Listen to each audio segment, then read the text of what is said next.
सुधा समाधान।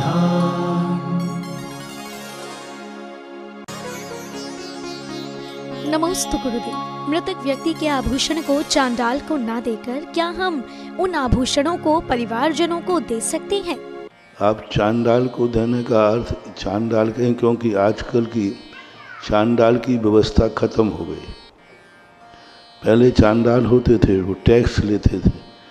अब ऐसी नहीं है उदारता कि कोई आपको चांडाल आदि होते हो। आप उसका बाकायदा अपने उनकी स्मृति में दान में दे सकते हैं। धार्मिक दान में भी, मंदिर में, तीर्थ क्षेत्र में, जहाँ भी आपको दान उचित लगे वो दान में दे सकते हैं। जो उनके और भी आभूषण हैं वो आपकी श्रद्धा, आपकी आस्था, आपकी परिस्थितियों को भी देखना चाहिए। तो जिस परिस्थिति में आप हैं, आप दान करने में कोई बाधा नहीं। दान के लिए जो वस्तु दी जाती है उस पर कोई छुआ छूतक नहीं होता है।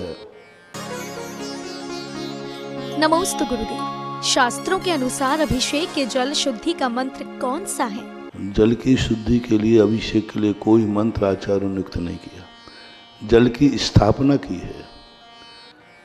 मांगनंदी महाराज जी ने क्षीर सागर के कलशों की स्थापना की है। श्री तीर्थ कृष्ण पन वर्य रुधौ सुरेंद्र आदि श्लोक कह करके उन्होंने कहा, स्थापयामि, मैं क्षीर सागर के कलशों की स्थापना करता हूँ। पर वो जो स्थापना है वही जल बदल गया। जैसे पाषाण में कहा, मैं इसमें महावीर स्वामी को स्थापित करता हूँ, पाषाण पूजनीय हो गया। ऐसा ही वो जल क्षीर सागर का जल हो जाता है। तो शुद्धि के जल की परंपरा हमारे यहाँ, तो मूल अभिषेक के जल की कोई परंपरा जैन धर्म में, जैन शास्त्रों में नहीं है। स्थापना है। हमारे यहाँ शुद्धि होती ही नहीं जल की। जल कभी शुद्ध होता ही नहीं है। जल की तो परिवर्तन होता है, स्थापना हो सकती है। स्थापना है ना, उसको क्षीर सागर का जल बनाया जा सकता है, लेकिन इसी जल को शुद्ध करने का कोई प्रावधान नहीं है। नमोस्तु गुरुदेव। वृत्ति श्रावक के अतिचार 60 होते हैं या 70? 12 व्रत के अतिचार पन पन न लगावे, मरण समय संन्यास धार स्वर्ग 16 उपजावे। ये परंपरा है। अब 70 कोई जोड़ देते इन्हीं के उपभेदों में। वैसे 60 में सारे जितने अतिचार हैं सब समाहित हो जाते हैं। उनमें से किसी के उपभेद बना करके 70 कर लो, 700 कर लो, क्योंकि जितने भंग हैं असंख्यात लोक प्रमाण हैं। अहिंसा व्रत में जितने अतिचार हैं, कितने अतिचार हैं? असंख्यात लोक प्रमाण अतिचार है। अहिंसा व्रत के परिणाम कितने हैं? असंख्यात लोक प्रमाण के परिणाम हैं। तो ये तो असंख्यातों भेद हैं। भेद उपभेद करते जाओ जितना तुम्हें करना है। बाकी 60 में सब समाहित हैं। अब जिन्होंने 70 लिए हैं उन्होंने किसी प्रकार का 2-2 करके कोई जोड़ दिए होंगे उसी में। कोई ऐसी बात आ गई होगी कि भाई ये जोड़ने से विषय स्पष्ट हो जाएगा, तो उन्होंने जोड़ दिए। अभी तक तो 60 ही देखने में आए हैं। पूज्यवर उमा स्वामी महाराज ने भी 60 ही लिए हैं। छैडालाकार ने 60 ही लिए। तो फिर वो 12 व्रत नहीं रहे। 12 व्रत नहीं रहे, फिर वृत्ति कहो। अंतर आ जाएगा। वृत्ति के कितने अतिचार हैं और 12 व्रतों के कितने चार। वृत्ति के अतिचार में जुड़ जाएंगे, संलेखना के और सम्य, वो वृत्ति के अतिचार में। यदि प्रश्न ऐसा करते कि वृत्ति को कितने अतिचार लगते हैं, तो वृत्ति को जो अतिचार लगते हैं उसमें 70 आ जाएंगे, लेकिन व्रतों के अतिचार तो 12 ही होंगे, क्योंकि सम्यक दर्शन व्रत नहीं है, सम्यक दर्शन वृत्ति को होता है। ऐसा नमोस्तु गुरुदेव। तीर्थंकर प्रकृति का उदय 13वें गुण स्थान में माना गया है, तो ऐसे में भरत क्षेत्र और विदय क्षेत्र को इसकी अपेक्षा में क्या समझें? वहाँ भी वही व्यवस्था है। उदय तो 13वें गुण स्थान में ही होता है, चाहे वो 2 पंचकणक हो, चाहे 3 हो अथवा 5 हो।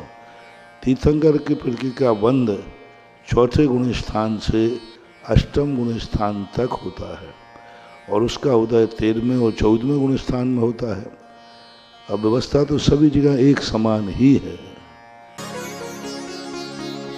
नमोस्तु गुरुदेव। नरक आयु का बंध होने पर क्या वह जीव सम्मेद शिखर जी की वंदना कर सकता है? सब नरक आयु के बंद होने के बाद भी आज्ञा विषय धर्म ध्यान का पालन करता है। सम्मेद शिखर की वंदना करने का कोई निषेध नहीं है, किसी भी आगम में नहीं। जब वो समोषण में जा रहा है तीर्थंकर नरक आयु का बंद करके, तो सम्मेद शिखर में जाने में कोई बाधा नहीं। ऐसी जो कथन है एक के वदंतियाँ हैं लोक में, परंपराओं में, आगम से कोई बाधा नहीं जा सकता। नमोस्तु गुरुदेव। कुछ लोग बोलते हैं कि चक्रवर्ती विवाह शलाका पुरुषों के होते हैं, तो क्या वह विवाह सामान्य मनुष्य नहीं कर सकते हैं? ऐसे कुछ चीजें ऐसी हैं जो बड़े छोटे से संबंध नहीं रखते। पर दीक्षाएं भी राजे महाराजाओं को लेना चाहिए, साधारण लोगों को नहीं लेना चाहिए, क्योंकि शास्त्रों में वर्णन उन्हीं का मिलता है। नहीं, ये व्यवस्थाएं ऐसी हैं जो सबके लिए व्यवस्थाओं से बनाया जाता है, उनमें कोई परंपरा अलग नहीं। चक्रवर्ती की दीक्षा और सामान्य मुनि की दीक्षा में कोई अंतर नहीं है, सबकी प्रोसेस वही है। इसी प्रकार विवाह आदि में कोई अंतर नहीं है। मैंने कहा था ना एक दिन कि सब संसार की जितनी व्यवस्थाएं हैं अलग कुछ भी नहीं है। जन्म के पहले की प्रोसेस सबकी एक समान है और मरने के बाद की प्रोसेस सबकी एक समान है। आग लगाई जाएगी, खाक होगी, बस इतना है कि कोई चंदन की लकड़ी से जलेगा और कोई सामान लकड़ी से जलेगा। जलना तो है ही, खाक तो होना ही है।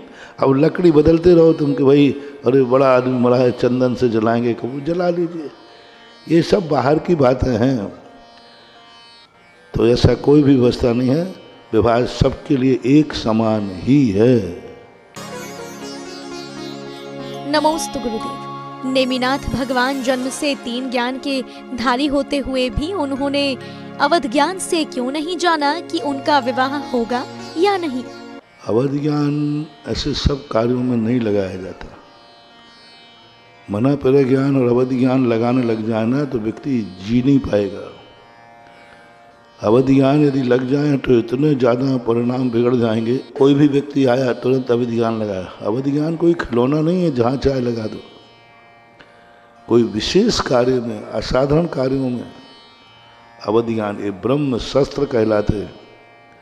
इनका उपयोग उस समय अपरिहार्य कार्य में किया जाता है जब कोई दूसरा कार्य नहीं हो, तब निमित्त ज्ञान हर समय नहीं लगाया जाता। कोई विशेष कार्य हो तब देखा जाता है। ज्योतिष आदि भी ये भी विशेष कार्य के रूप में देखे जाते हैं। शगुन आदि भी हर समय नहीं कि तुम कहोगे साहब हमें अब रोटी खाना, पहले मुहूर्त देखो, मुहूर्त है कि नहीं। अब दुकान पे जाना है तो प्रतिदिन का मुहूर्त देखो साहब, कितने बजे दुकान का, आज मुहूर्त कितने बजे का है? बोले आज तो 10 बजे का है। बोले कल रात के 11 बजे का है। ये कार्यों में नहीं, विशेष कार्यों में अवध ज्ञान जो है उस समय हर समय नहीं लगाया जा सकता। अवध ज्ञान लगाते बैठे रहते ना तो कुछ भी जिंदगी में घर में जी नहीं पाएंगे। कितने लोगों के परिणाम है, कितने लोगों की स्थितियाँ बिगड़ती हैं।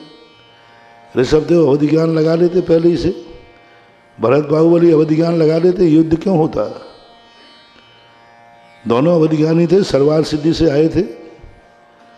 भरत को पहले ही अवध ज्ञान लगा लेना चाहिए था कि हमारी विजय कैसे होगी। अब पूरे अवध ज्ञान के पूरे क्षेत्र के विजय का अवध ज्ञान लगाते भरत चक्रवर्ती, तो लगा सकते थे लेकिन नहीं लगाया, क्योंकि अच्छी विद्याओं का खिलौना बना लेने से वो विद्या समाप्त हो जाती है, वो विद्या की शक्ति समाप्त हो जाती है। जब कोई भी किसी के पास विशेष अधिकार हो उसको ब्रह्म विद्या बोलते हैं। विशेष विशेष कार्यों में, विशेष कार्यों में नहीं, विशेष से विशेष कार्यों में हम अवध ज्ञान के संबंध में तीर्थंकरों ने कभी अवध ज्ञान लगाया है, ऐसे 2-3 उल्लेख मिलते हैं। एक तो महावीर स्वामी का उल्लेख मिलता है गर्भावस्था में, एक उल्लेख मिलता है पारसनाथ का अवध ज्ञान का नाग नागन को बचाने में, और किसी का उल्लेख नहीं। आदिनाथ के जीवन में इतने सब कुछ हुआ, उनका कहीं अवध ज्ञान उन्होंने ग्रस्त अवस्था में लगाया है ऐसा नहीं हुआ। महाराज जिस समय प्रजा उनके पास पहुंची थी और प्रजा के समय उन्होंने इस व्यवस्था को अवध ज्ञान से जाना, और उसमें भी स्वधर्म को आदेश दिया, जाओ यहाँ पर विधेय क्षेत्र की व्यवस्था को स्थापित करो और विधेय क्षेत्र से बीज ला करके यहाँ कृषि का उपकरण बताओ। तो ऐसे कुछ विशेष प्रसंगों में 1-2 अवध ज्ञान का प्रयोग मिलता है, जनरली अवध ज्ञान का प्रयोग नहीं मिलता। नमोस्तु गुरुदेव। सिद्ध भगवान सिद्ध शिला में विराजमान होने के बाद क्या अनुभव करते हैं? सिद्ध भगवान जो है अंतिम बात वलय के 3 लोक का जो धर्मास्तिकाय का अंतिम प्रदेश है, उस अंतिम प्रदेश में इनकी आत्मा का भी अंतिम प्रदेश, ना ही एक प्रदेश ऊपर गया। अनुभव की बात आई तो समस्त आकुलताओं से रहित होकर उनके आत्मा के जो अर्थ पर्याय निकलते हैं, अनंत सुख जो होता है, वह निराकुलता का जो सुख है वही सबसे बड़ा सुख है। नमोस्तु गुरुदेव। व्रतों को धारण करने से क्या लाभ होता है? अव्रतों को व्रत धारण करने नहीं करने से क्या हानि होती है? बस तुम हानि बता दो, हम लाभ बता देंगे। सबसे बड़ी व्रतों की हानि से होती है, अव्रतों से जो नुकसान होता है, पहला तो हम उस नुकसान से बच जाते हैं। मान लीजिए आपका हिंसा का त्याग नहीं है, तो मोटे तौर पे आपने किसी को मार डाला। अब मार डालने से कितनी हानि है? आज सुबह ही कहा था, घर उजड़ जाएगा, जेल जाओगे, जेल में सड़ोगे, परिवार की दुर्दशा होगी। ये तो प्रत्यक्ष हानि है कि नहीं? और यदि तुमने संकल्पी हिंसा का त्याग कर दिया तो इतनी हानि से तो बच गए। लाभ बात की बात है।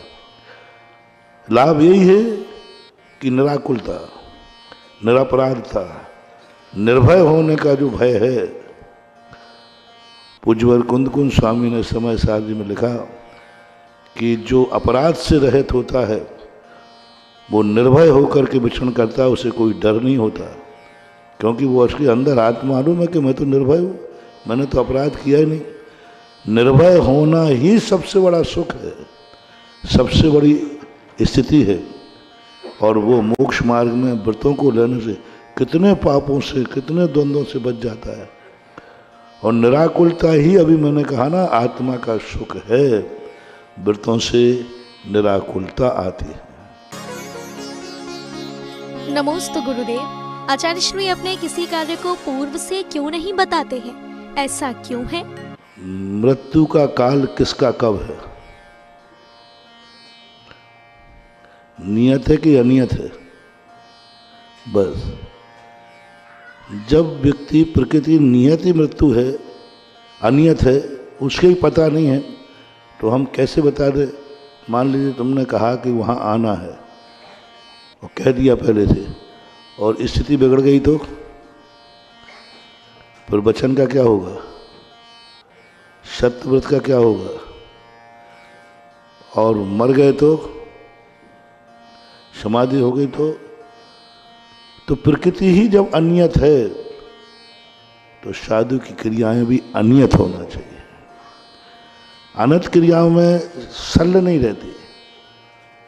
अब यदि नहीं जा पाए तो वही विकल्प आ गया, देखो मैं वहाँ जा नहीं पाया, हाँ कह दिया था, अब क्या करें? तो निश्चल्य वृत्ति को कहीं जाना आना ऐसा विकल्प क्यों? मुझे वहाँ जाना है ऐसा क्यों, और नहीं जाना है ऐसा क्यों? आगरा से बिहार करना है ऐसा क्यों, और नहीं करना है ऐसा क्यों? महाराज आर्य से विहार करोगे कि नहीं पता नहीं, तो फिर नहीं करोगे नहीं ये भी पता नहीं। किसी का विकल्प किससे कह के जाऊं और किससे कहूं? अपनों से, अपने परिवार से। हम किससे कह के जाए? हमारा परिवार ही नहीं है, किससे कह के जाऊं? संबंध ही नहीं। आगे जाके कोई तुम्हारा हो तो तुम बहुत सूचना दे देते हो, आगे भी हमारा कोई नहीं है, मैं किससे कहूं? ना आंगाड़ी है और ना पछाड़ी है, बस चल रहे हैं, चलते जाओ। अन्य निश्चल होते, निर्विकल्प होते, द्वंद्व नहीं होता। और जो मैंने रहस्य बताया था कि बताने के बाद एक व्यक्ति पुण्य का लाभ लेता है और नहीं बताने पर हजारों लोग जो भाव कर रहे हैं उनको पुण्य का बंध होता है। ये प्रश्न हमने आचार्य से एक बार कहा था बहुत पहले कि बता देने में कि चतुर्मास कहाँ करना है, तो वो तो हो जाएगा एक स्थान पर, लेकिन जो 1 महीने तक सब लोगों ने चतुर्मास के लिए प्रयास किया, मान लो 10 लोगों ने प्रयास किया हमारे यहाँ, तो 10 लोगों को चतुर्मास करने का पुण्य मिला और हुआ तो एक ही स्थान पर है। और पुण्य कितनों को मिला? 10 के खाते में पुण्य मिलेगा, क्योंकि 10 ने प्रयास किया है। और हमने एक का कर दिया तो 9 के पुण्य का हमने अंतराय डाल दिया। 9 के पुण्य का अंतराय, क्योंकि वे निश्चिंत हैं। हमारे यहाँ तो इसी प्रकार चौके में साधु एक चौके में हार करता है कि 2 में? 1 में। तो फिक्स कर दो ना महाराज जी, आप तो सीधे बता दो कल कहाँ जाओगे। बढ़िया। सबसे बड़ा नुकसान है जो 10 चौके लगे, 50 चौके लगे, जो लगे उन चौकों में महाराज का एक हार हुआ। सवेरे से सब लोग तैयारी कितने कर रहे हैं? 10 लोग, 10 लोग तैयारी कर रहे हैं, 3 लोग विशुद्धि कर रहे हैं, उनका पुण्य बंध रहा है। अब एक निश्चित होने पर 9 लोगों ने जो पुण्य का बंध करना था वो पुण्य के बंध से वंचित हो जाएंगे। अन्यथा आहार 1 में होगा, पुण्य बंध 10 को होगा। इससे बड़ा अतिशय और क्या चाहिए? पुण्य आहार 1 के होगा और खाते पुण्य के 10 के भरे जाएंगे। ये है नियत विहार। और ये स्थितियां पुण्य के संबंध में हमेशा हर क्रिया में यही जानना चाहिए।